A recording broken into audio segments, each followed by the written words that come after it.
Agosto pasado. Ya durante la mañana de ese jueves, dentro del inmueble se evidenció cómo los delincuentes lo saquearon. Tuvieron tiempo suficiente para sacar hasta ventanales y puertas. Las evidencias del robo, como aires acondicionados, televisores, parlantes y más, fueron trasladadas hasta la policía judicial. El Ministerio del Deporte ni siquiera sabía que les habían robado. Se enteraron por la policía y en las próximas horas cuantificarán el perjuicio ocasionado. Hace poco se realizó una rueda de prensa en el cuartel Modelo de Guayaquil, donde las máximas autoridades policiales dieron más detalles sobre estos dos operativos realizados. Diego Cuenca está allí para informarnos los pormenores. Diego, buenas tardes. Adelante. Tania y amigos televidentes, buenas tardes. Como decíamos y veíamos en imágenes, los delincuentes tuvieron todas las facilidades para ingresar al centro de alto rendimiento de Durán. Aquí la comandante Varela, junto al gobernador del Guayas y otros jefes de la policía judicial, dieron detalles porque aún no se establece el perjuicio total de este robo sistemático en donde participaron 5 personas. Escuchemos las declaraciones de Nelson Arroba, jefe zonal de la policía judicial. Es prematuro establecer un monto porque existen varios equipos, instrumentos de diverso valor y diverso funcionamiento y hay cuestiones técnicas. Entonces, precisamente se tomó contacto con los responsables de la empresa que está a cargo de eso para que hagan el inventario y determinar un valor exacto del robo. Tenemos entendido que no existían las seguridades apropiadas y también aparentemente ha habido una sustracción sistemática de algunos objetos de ahí. Mientras tanto, la comandante general Tanya Varela también se refirió al caso de los drones que encontraron en una urbanización privada. Allí mencionó que los detenidos, que son 2 personas, serían parte de bandas delictivas que operan dentro de las cárceles. Y los drones eran utilizados para ingresar armas y otros objetos prohibidos. Incluso uno de ellos, que medía 1,5 metros y que tiene la capacidad de cargar un peso aproximado de hasta 20 kilos. Por eso dio más detalles sobre este caso. Escuchemos. Dichos ciudadanos pertenecen a una organización delictiva ligada a las organizaciones que existen en los centros penitenciarios. Estos drones tienen similares características a los drones que en un momento dado se habían manifestado, se encontraron en el centro penitenciario. Igual manera se encontraron 52 tacos de dinamita, 50 cápsulas detonante, un rollo de mecha lenta. De las armas que se encuentran en este domicilio son de muy similares características a las armas que se han encontrado durante las intervenciones que se han hecho en los centros penitenciarios. La policía ha señalado que estos operativos forman parte de los resultados también del estado de excepción que rige en todo el país para intentar frenar la delincuencia. Este es el informe desde acá, desde el cuartel Modelo de la Policía Nacional en Guayaquil. Seguimos con ustedes. Muchas gracias, Diego, por ese completo informe. El nuevo ministro de Defensa, Luis Hernández, habló en exclusiva para Ecoavisa sobre el trabajo de las Fuerzas Armadas tras la declaratoria de estado de excepción en todo el país por grave conmoción interna. Aclaró que los militares salen a las calles para realizar operaciones complementarias a la policía y reducir la actividad delictiva. En casos excepcionales saldrán con armamento. Paul Romero con este tema.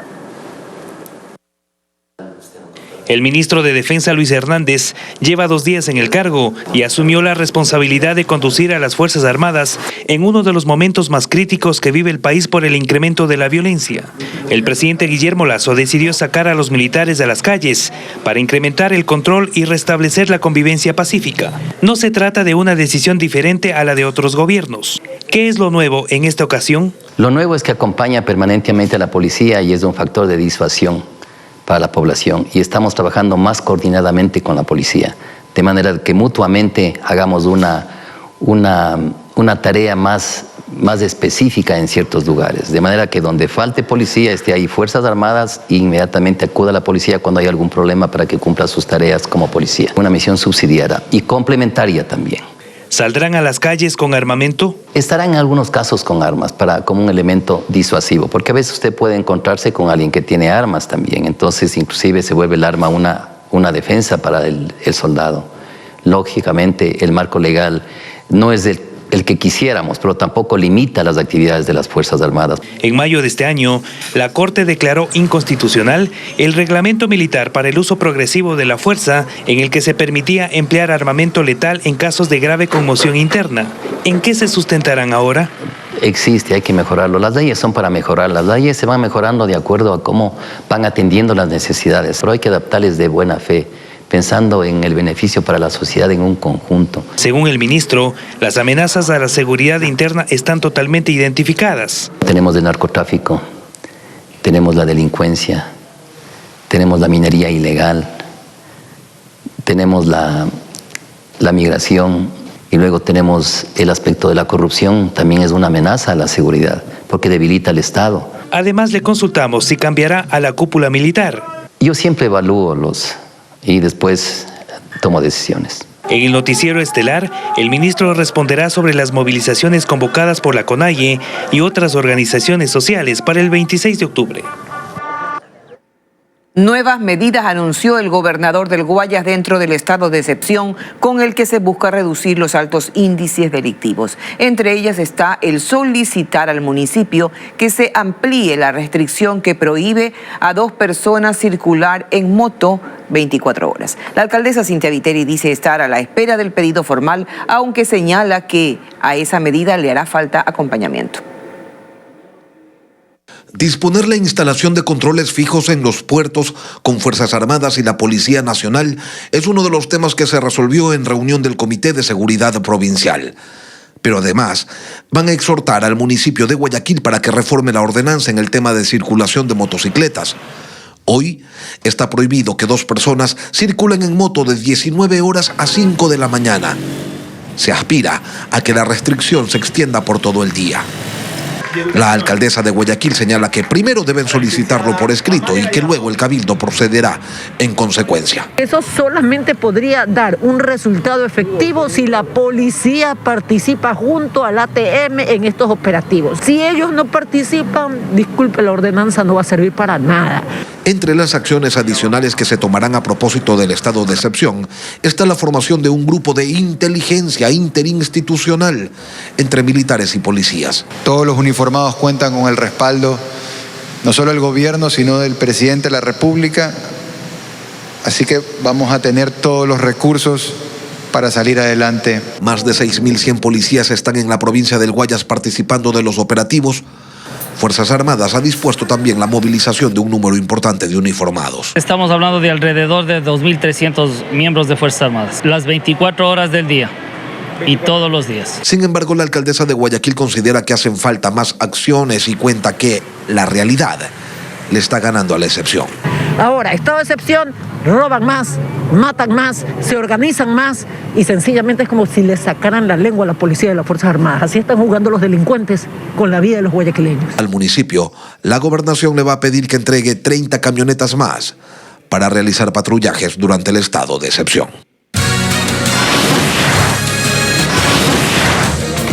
Vamos a la pausa y al regresar, el movimiento Pachakutik seguirá en los diálogos con el gobierno mediante mesas técnicas.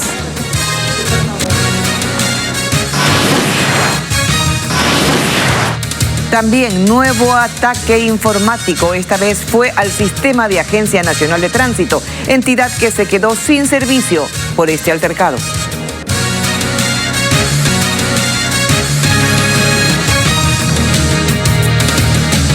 Seguimos informando. Pachakutik se abre al diálogo con el presidente Guillermo Lasso. La posición de los legisladores del movimiento va en línea contraria a la de la CONAIE, que por su lado congeló las conversaciones con el régimen. Pachakutik se comprometió en trabajar con el gobierno en el análisis de sus proyectos de ley, como nos indica Francisco Garcés. Por más de 5 horas, 9 legisladores del bloque de Pachakutik y sus principales dirigentes se reunieron con el presidente de la República, Guillermo Lasso, varios de sus principales ministros y miembros de su bloque legislativo. En la cita, que se extendió casi hasta la medianoche del miércoles, el gobierno ofreció que hasta el fin de semana les entregará a los miembros de Pachakutik el texto de los proyectos urgentes que luego irán a la Asamblea. Y vamos a hacer un trabajo oportuno para no tener este tipo de discrepancias y de pronto que el Ecuador lo malentienda de que nosotros lo estamos para atrasar o para discrepar o simplemente para hacer oposición. En los puntos que no concordemos, llegar a puntos medios o intermedios. Por lo tanto, tenemos la apertura democrática de que todos los proyectos sean en beneficio de los ecuatorianos. La cita también abarcó temas fuera del legislativo, como la exigencia de congelar el precio de los combustibles y la crisis política generada por la pugna entre el Ejecutivo y la Asamblea. Por supuesto que hay la apertura.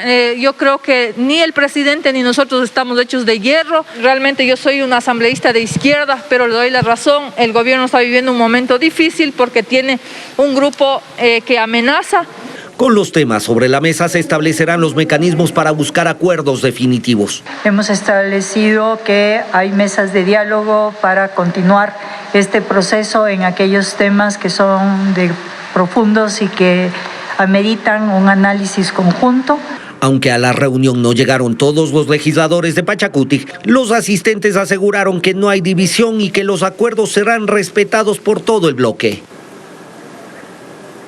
El presidente de la comisión que investiga los Pandora Papers aclara que no se buscaba llevar al mandatario con la fuerza pública, sino advertirle que puede ser fiscalizado por su ausencia. En el oficialismo critican esa posición y hasta en su propio movimiento cuestionan su decisión. Patricio Díaz nos tiene las reacciones en la Asamblea. Convoca a usted, presidente de la República, por segunda ocasión y de manera obligatoria y bajo prevención de ley. Es el titular de la Comisión de Garantías Constitucionales, Fernando Cabascango, al advertir al presidente de la República lo que podría pasar si no acudía a su mesa legislativa. Pero al siguiente día aclaró que no se refería a que lo puedan llevar con la fuerza pública. No, yo creo que todos estamos claros que hasta allá no podemos llegar. Más bien explica que lo que dijo tenía que ver con que si un funcionario público no informa a la Asamblea, podría caer en causal de juicio político. El presidente Guillermo Lasso sigue siendo un funcionario público y en el marco de eso la comisión el día de mañana resolverá lo que tenga que resolver. En Creo le recuerdan que hay causales específicas en la Constitución para enjuiciar a un mandatario. El intento de que esto se convierta en un show político en donde los que defienden delincuentes y defienden prófugos quieran indagar o hacer escarnio del presidente de la República, y eso no va a suceder. Cabascango es ahora más cauto, hasta la hora de hablar de la parte medular de lo que investiga la comisión. Nosotros estamos en un proceso de investigación de los documentos divulgados, caso Pandora Papers. No estamos en un proceso de investigación del presidente Guillermo Lasso. Yo creo que hay una mala interpretación. La convocatoria al presidente, sin embargo, se mantiene para este viernes, solo que no a las 8 de la mañana, sino a las 10. El exalcalde de Quito, Jorge Yunda, demandó a uno de los jueces del tribunal y esto trajo consecuencias en la audiencia de juzgamiento que se realiza desde el pasado 29 de septiembre. Jacqueline Rodas nos tiene un informe. Hoy debía desarrollarse el día número 16 de la audiencia de juicio por posible peculado en la compra de pruebas PCR, pero se ha suspendido de manera indefinida.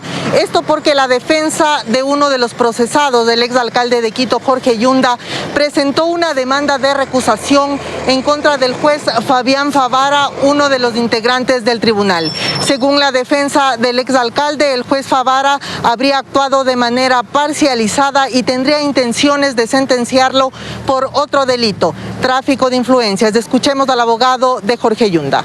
El juez, bajo el instrumento procesal de aclarar cosas que están en duda, ha generado examen y contraexamen a los testigos, ha introducido información que los testigos no dan, en contra de nuestro defendido Jorge Yunda, sin duda. Por eso es la razón de ser de la demanda de recusación. Deberían sortear otro juez y conocer nuevamente desde cero. La demanda de recusación deberá ser conocida y resuelta por los otros dos jueces del tribunal que, de aceptarla a trámite, deberán fijar una audiencia para resolver este pedido. Nosotros seguimos pendientes de este caso.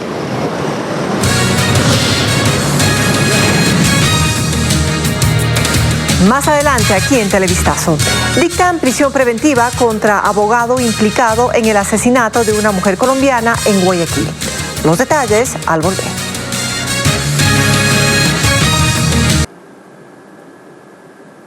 Seguimos con más. El sistema informático de la Agencia Nacional de Tránsito sufre un ataque justo cuando la entidad depuraba varios procesos irregulares. Alex Ceballos nos tiene un informe de qué pasó con los servicios en la entidad. Escuchemos.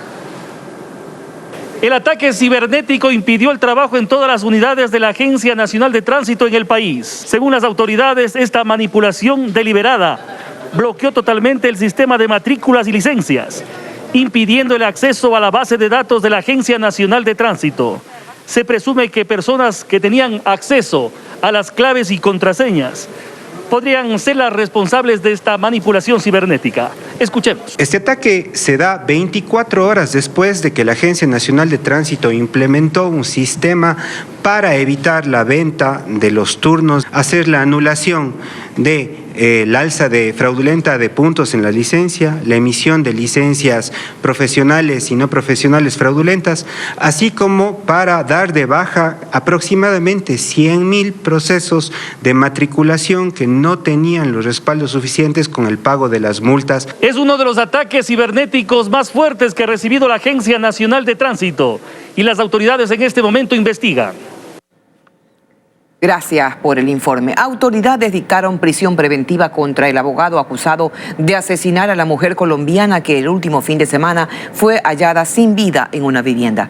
El implicado fue detenido en Quito y trasladado hasta Guayaquil, donde se realizó la audiencia de formulación de cargos, como nos cuenta Bessie Granja.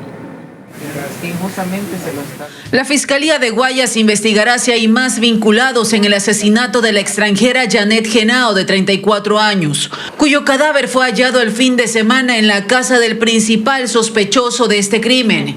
Se trata de Gabriel J., un abogado que fue capturado en un hotel de Quito. El detenido fue trasladado este miércoles hasta Guayaquil para la audiencia de formulación de cargos. Contra él se dictó prisión preventiva mientras avanzan las investigaciones. En virtud de que al momento que ella se comunica con una de sus amigas y compañeras de trabajo, le da a conocer que estaba en el inmueble de este ciudadano, que es el ahora procesado.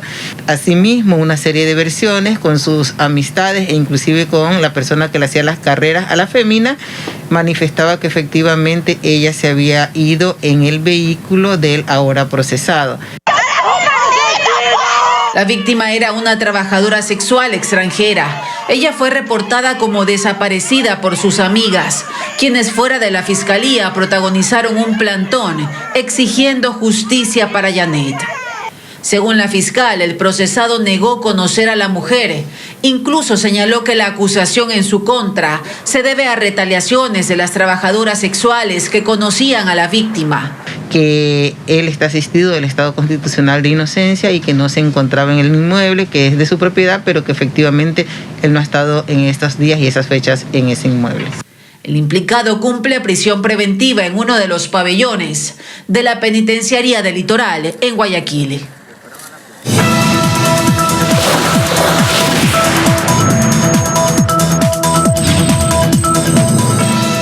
El clima no da tregua en India y Nepal. 180 personas han muerto por las devastadoras inundaciones y derrumbes.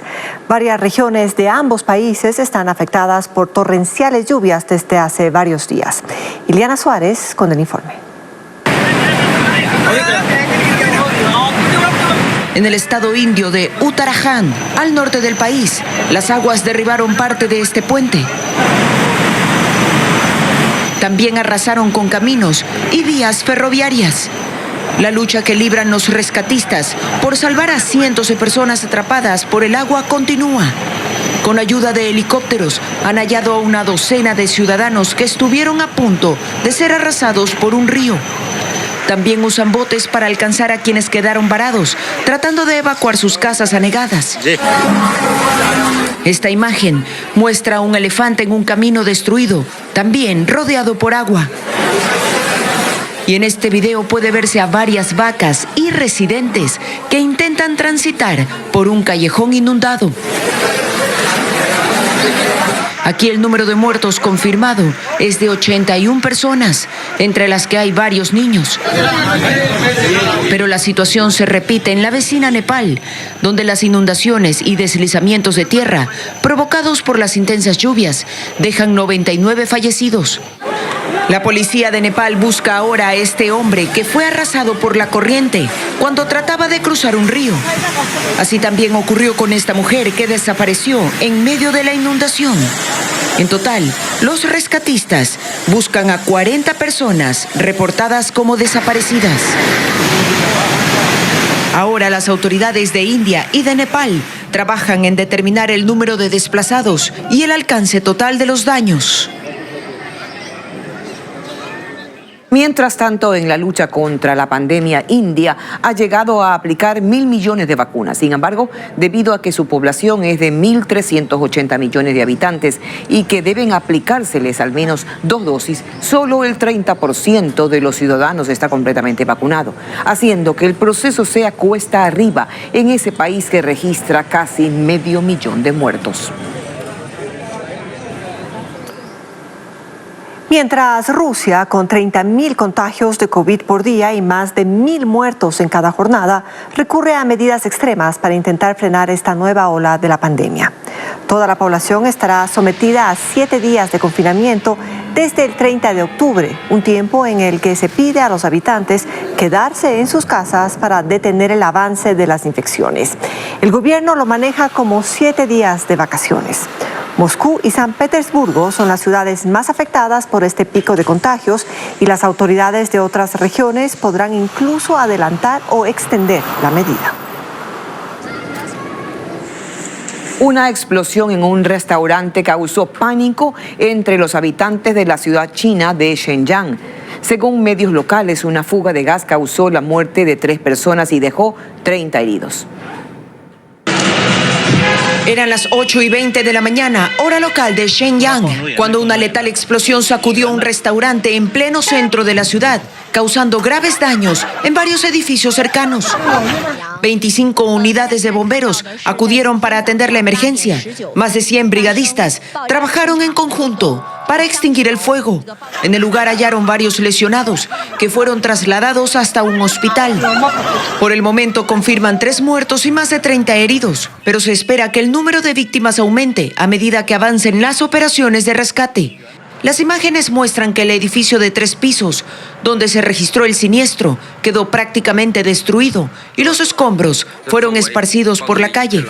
Incluso varios vehículos estacionados resultaron dañados. Se conoce que en el lugar había una fuga de gas y esta pudo ser la causa del estallido.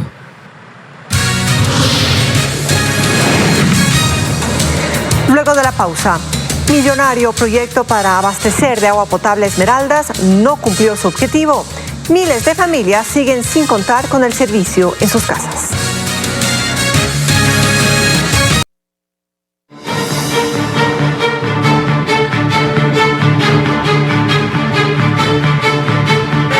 Esmeraldas sin agua.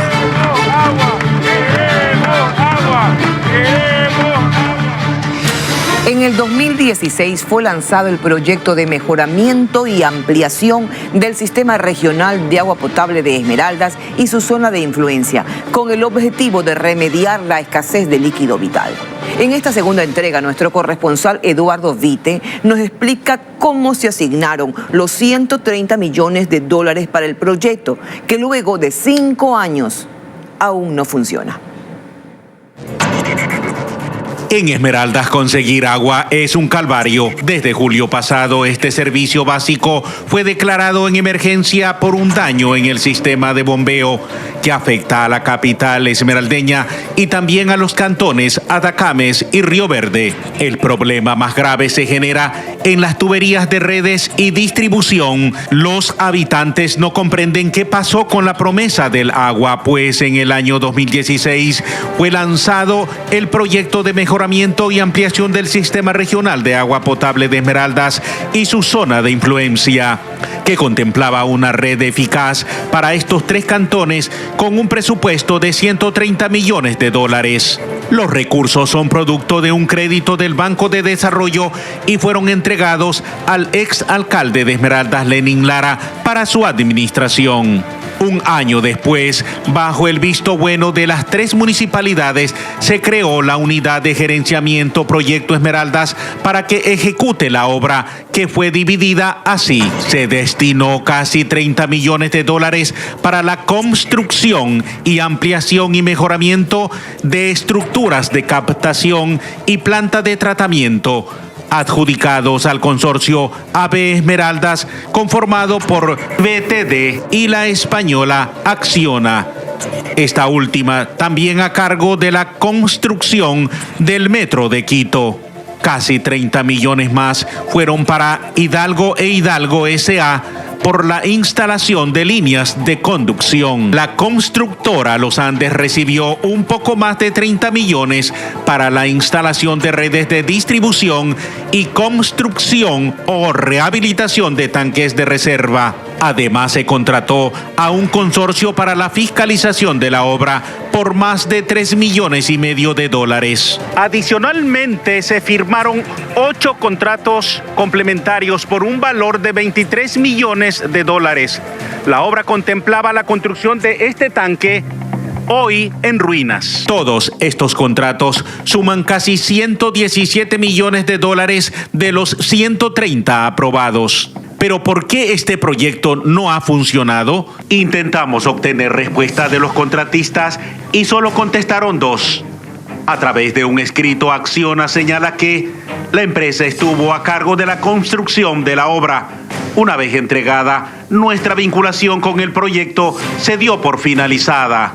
Mientras que Gustavo Valdivieso, representante de Hidalgo, sostuvo: nosotros hemos entregado la obra, lo que nos corresponde al contrato número 2, a tal punto que tenemos ya el acta de recepción definitiva, donde se avalan que los trabajos son recibidos a entera satisfacción de la entidad contratante a través del UGP. ¿Por qué Esmeraldas no tiene agua? Bueno, eso no nos corresponde, pero como le digo, terminamos nuestros trabajos. Las oficinas de UGP. En contraste, la unidad de gerenciamiento del proyecto no respondió a nuestra solicitud de entrevista. Por su parte, el exalcalde de Esmeraldas por Alianza País y actual asambleísta por UNES, Lenin Lara, defiende la obra. Lo que los diseños originales habían propuesto, recordemos que son diseños del año 2011, lo que los diseños originales habían propuesto quedó prácticamente cumplido. El exalcalde Lenin Lara y 2 de los contratistas aseguran que terminaron su parte de la obra, pero han pasado ya 5 años desde que se lanzó el proyecto y la realidad no ha cambiado. Esmeraldas no tiene agua potable y más de 305,000 habitantes tienen que seguir sufriendo un vía crucis para obtener el líquido en sus casas.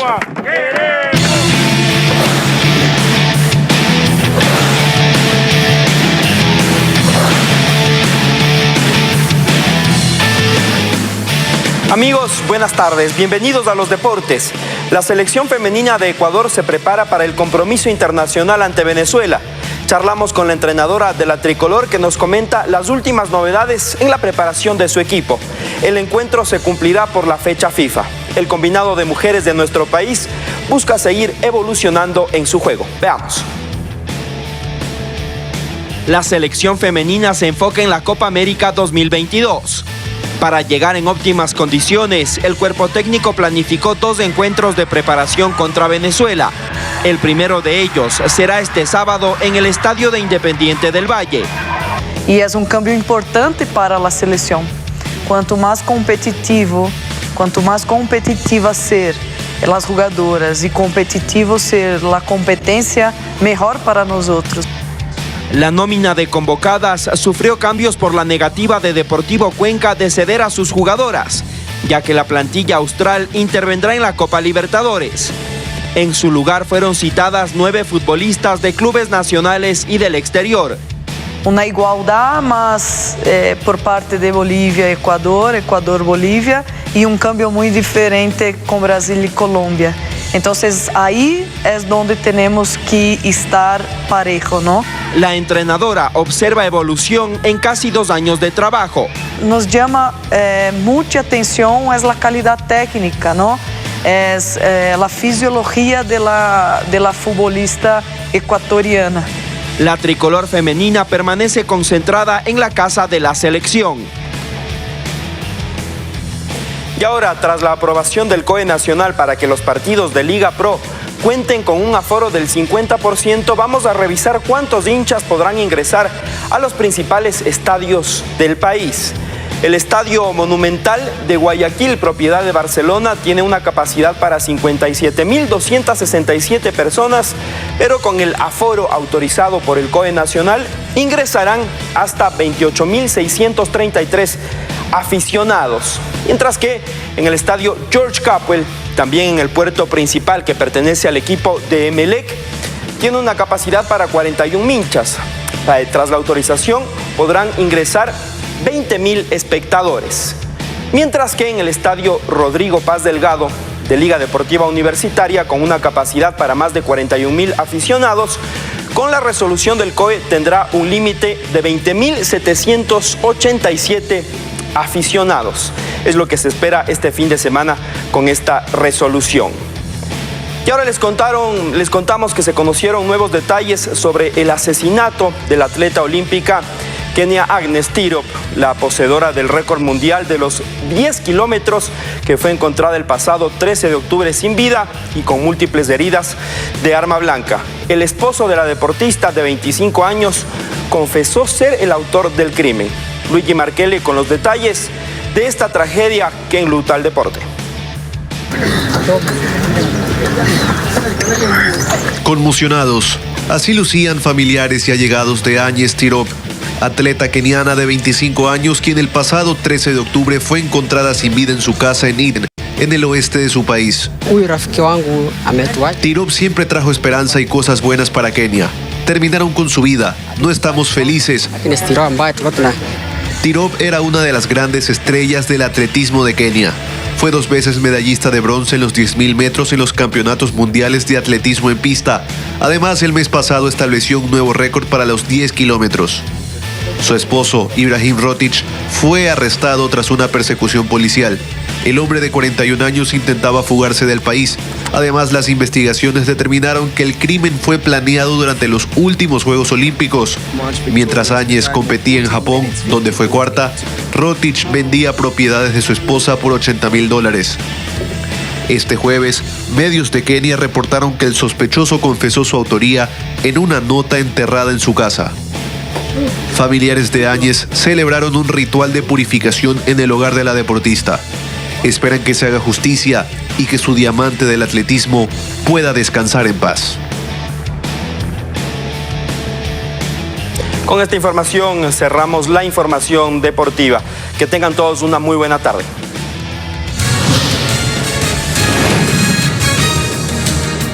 Pausa y al volver. Hito en la medicina. Científicos trasplantan con éxito un riñón de cerdo genéticamente modificado a un paciente en Estados Unidos.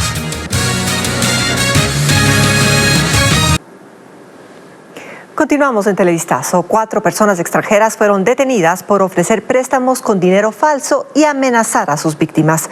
Los sospechosos decían pertenecer a grupos irregulares de la frontera para causar miedo. Alex Pila con los detalles. Una parte de este dinero servía como anzuelo para captar la atención de las personas. Los sujetos que ve en pantalla, a través de redes sociales, ofrecían préstamos e inversiones. Estos supuestamente se hacían pasar por inversionistas y de proveedores de bienes y servicios e insumos médicos. Cuando las víctimas aceptaban el trato, tras varias reuniones en que los delincuentes asistían en vehículos de lujo, eran asaltadas y amenazadas. Ganándose la confianza de sus víctimas y con engaños procedían a robarles el dinero luego de que aparentemente les decían que le iban a otorgar préstamos. Las víctimas sentían temor de poner la denuncia, pues los delincuentes aseguraban que eran parte de un grupo irregular de Colombia. Con la finalidad de que amedrentados de esta manera no pusieran la denuncia, amenazándoles que ellos van a tener un control de ellos y de sus familias por un tiempo determinado. Tras varias denuncias de este modus operandi, la policía ejecutó un operativo en el sector de la Kennedy Norte de Quito. Los 4 sujetos, al percatarse de la presencia policial, intentaron huir. En su poder se encontró $18,000 y al menos $50,000 falsos. Se desarticula esta organización delictiva dedicada al presunto delito de estafa y robo en el distrito metropolitano de Quito. Los sospechosos fueron llevados a flagrancia, mientras que la policía continúa recabando información para determinar si los involucrados pertenecen a algún grupo irregular. Cifras policiales revelan que cada día hay más mujeres involucradas en actos delictivos y criminales en Guayaquil, Durán y San Borondón. El robo a personas, venta de droga y tenencia de armas son algunos de los delitos que más cometen.